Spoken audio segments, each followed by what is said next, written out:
This is Nightly Business Report with Tyler Matheson and Sue Herrera. Hot, for now at least. Stocks heat up on the next to last trading day of the year, but could January bring a chill to investors?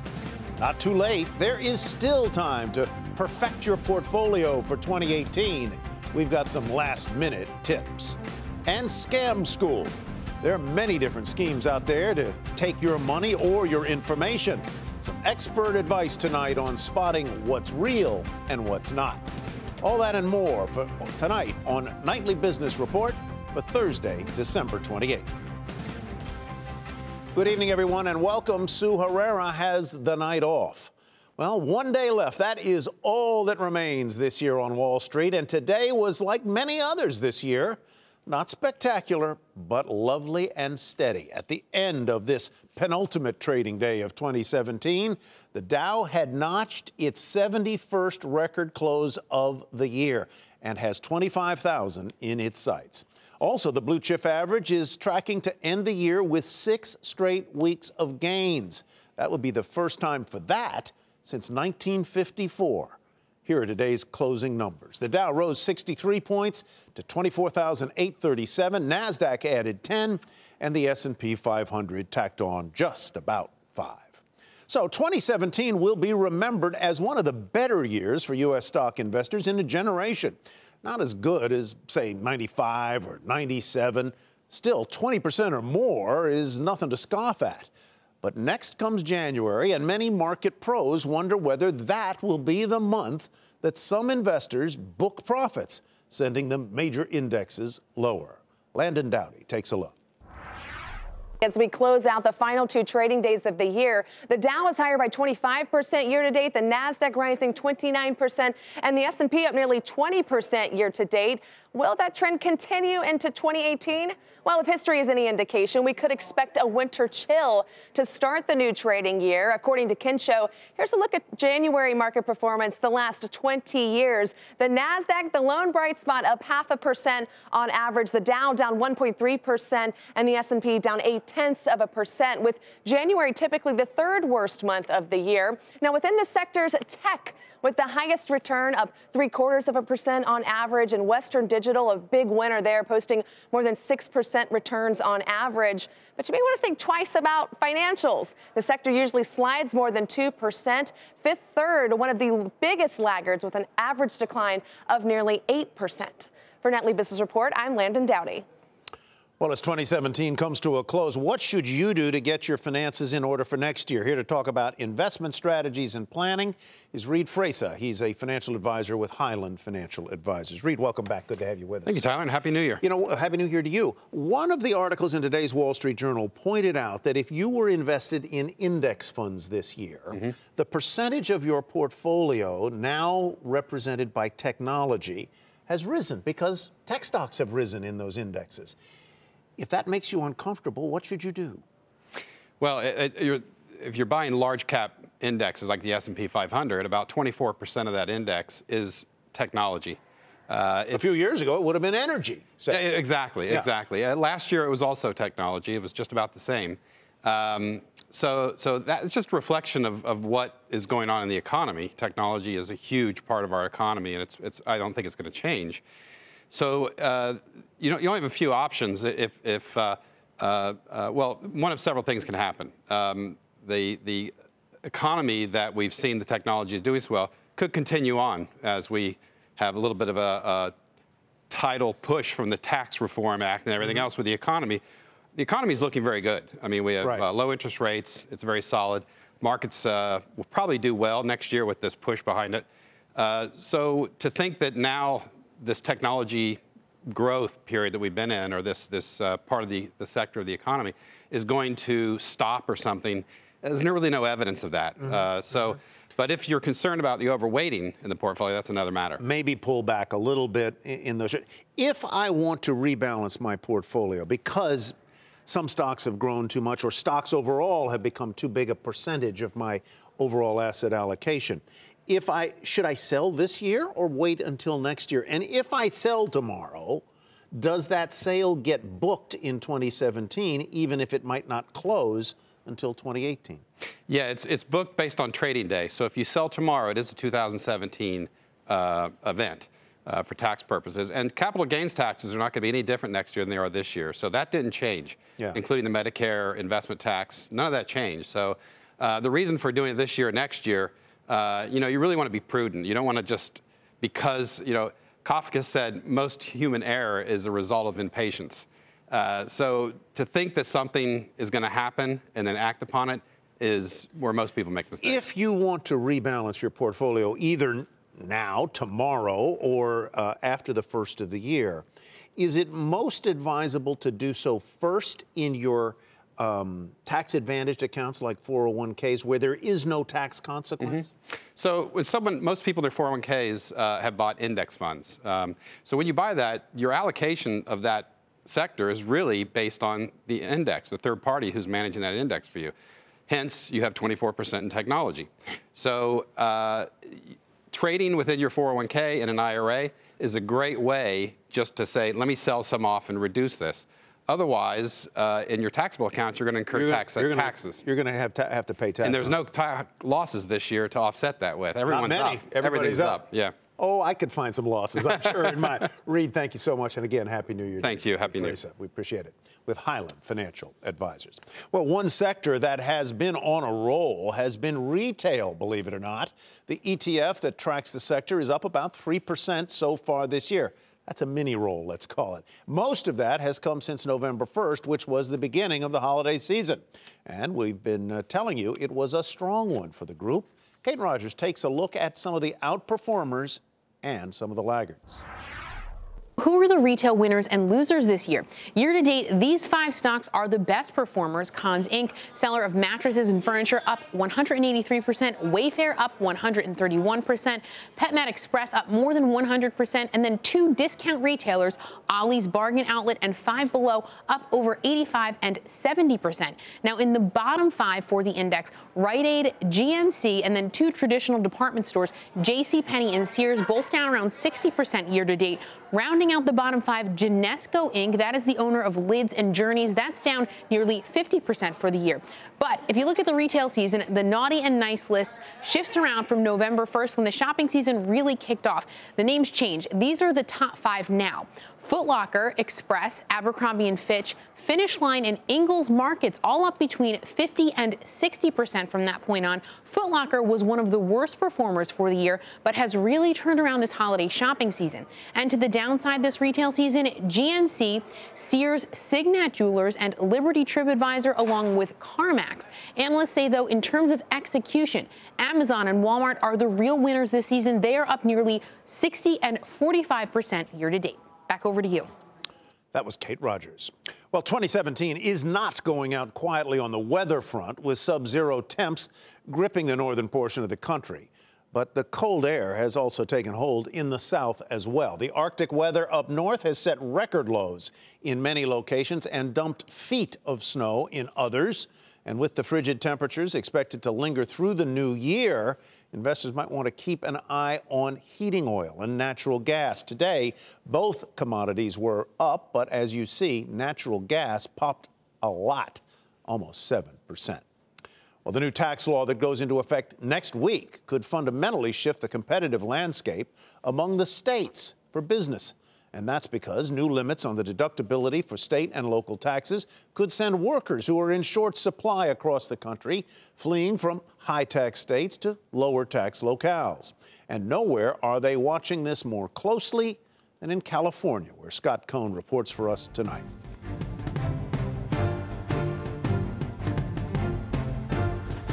They make organic baby food at Initiative Foods outside Fresno, the 3rd largest baby food manufacturer in the country, in the heart of California's Central Valley. But it could be anywhere.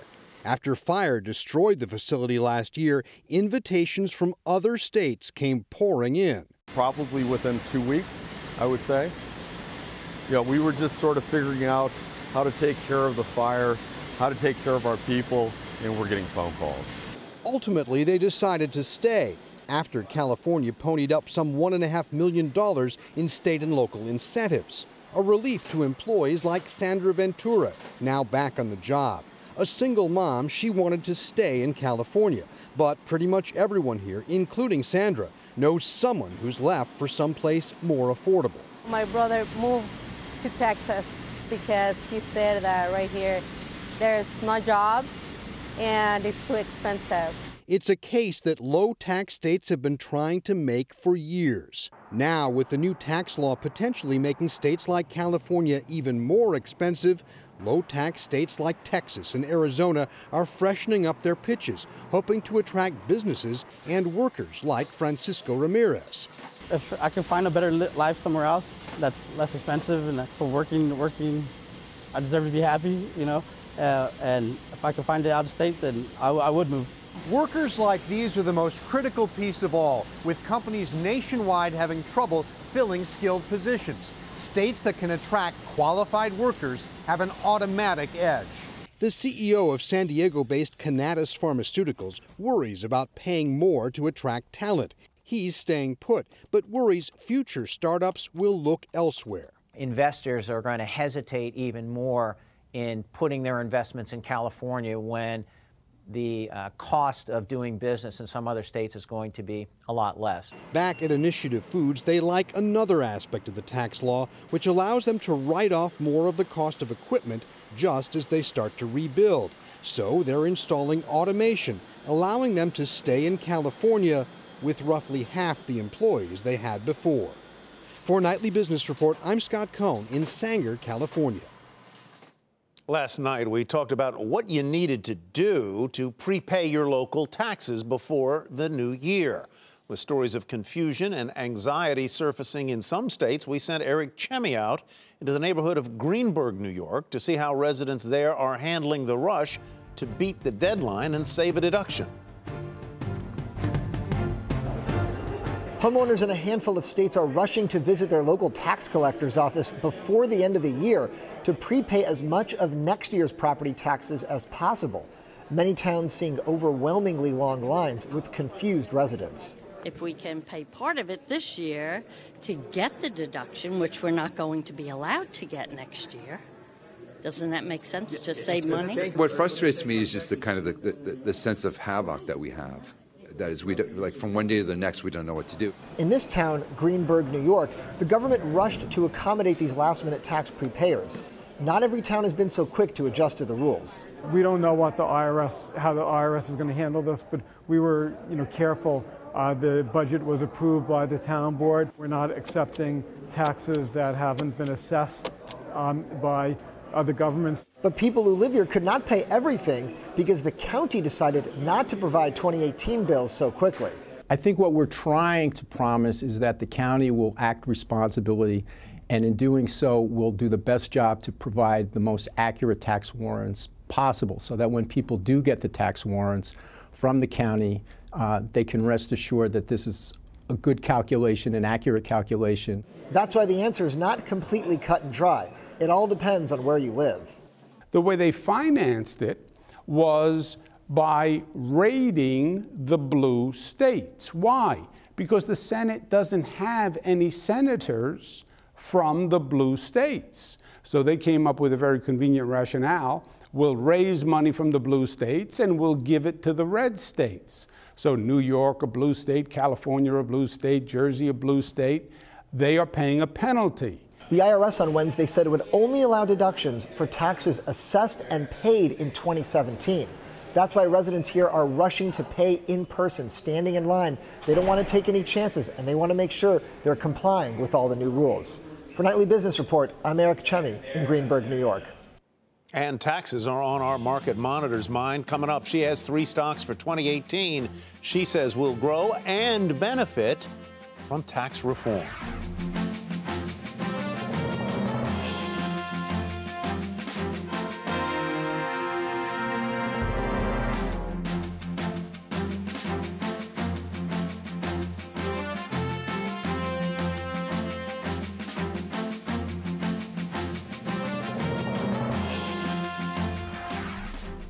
Well, as California gets ready to legalize recreational marijuana next week, cannabis companies are preparing for what some estimate will be a $6 billion market opportunity.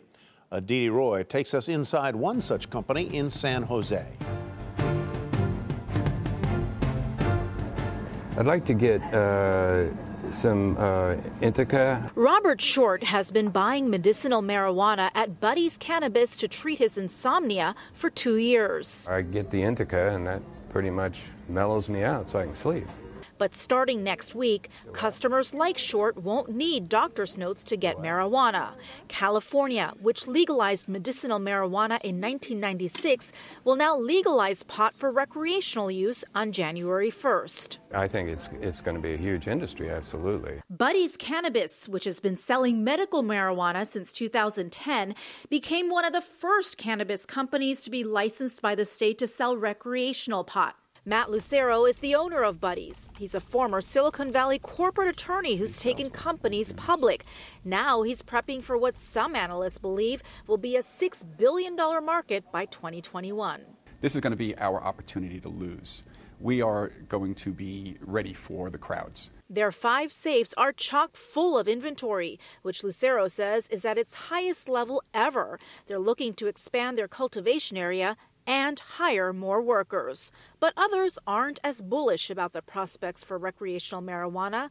There are the bureaucratic hurdles. The state has only issued about 36 licenses to sell recreational marijuana. Businesses also have to get municipal licenses. The regulations to get those permits are onerous. The packaging of the products, the labeling of the products, testing of products, the different operational requirements that we have here to make sure that our product doesn't get into the hands of children, for example. And then there's the issue of banking. With marijuana still being illegal under federal law, companies can't store their revenue at banks, instead relying on armored cars to hold their cash. California's treasurer says it's a big challenge for marijuana businesses.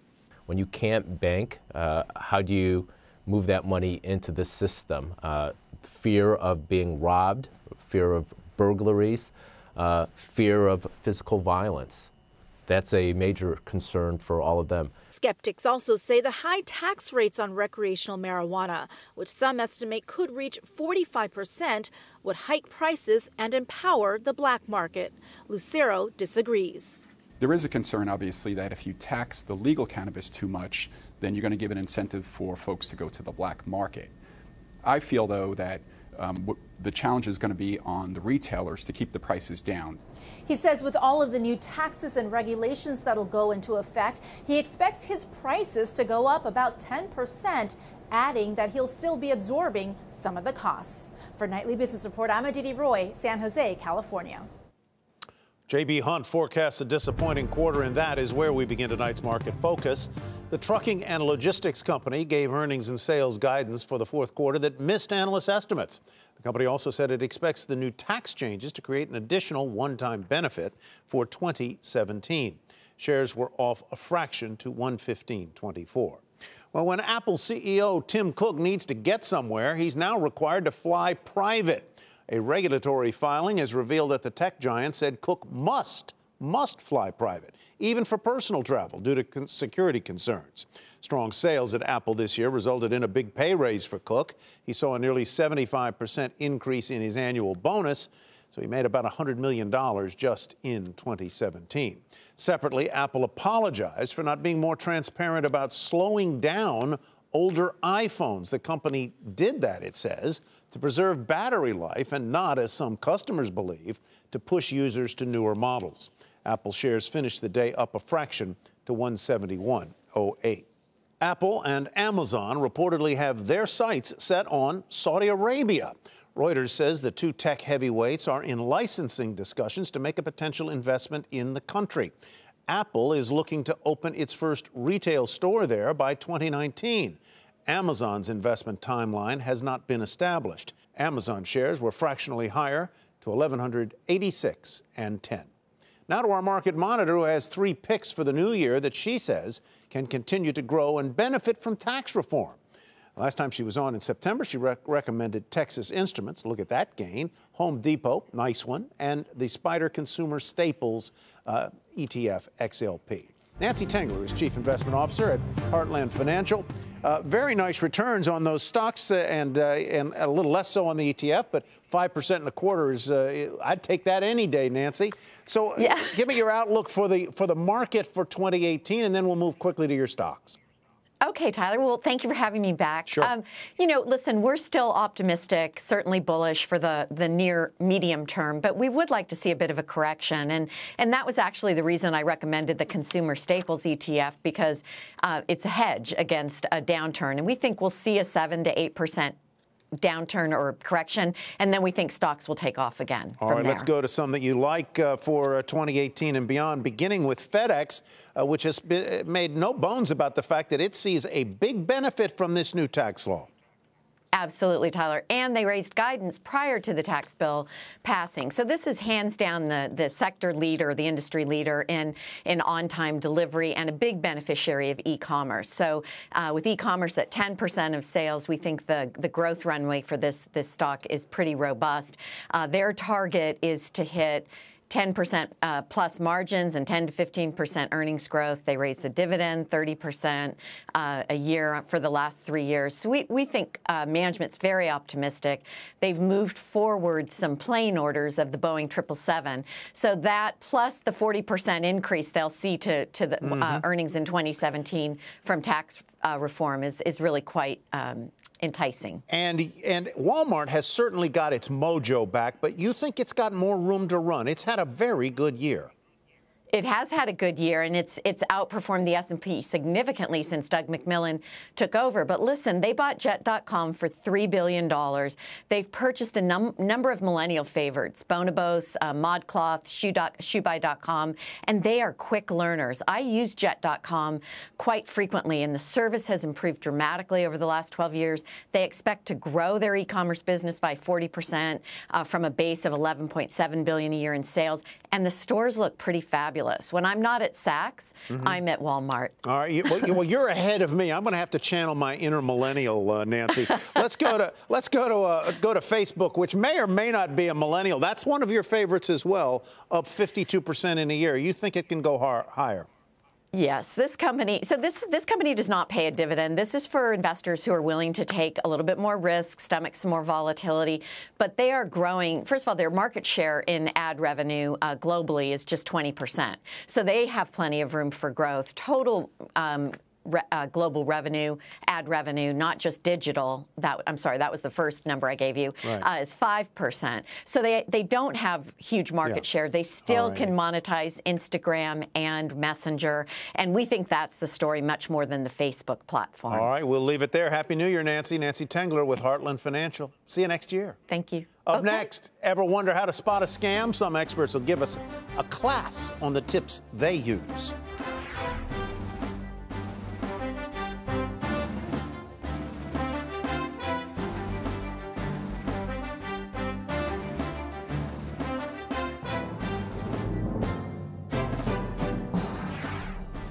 From fake government calls to business email schemes, con artists steal millions of dollars every year. So how can you weed out what's real from what's not? Andrea Day asked some experts to spill the signs and secrets they tell their close friends and family, as she takes us to Scam School.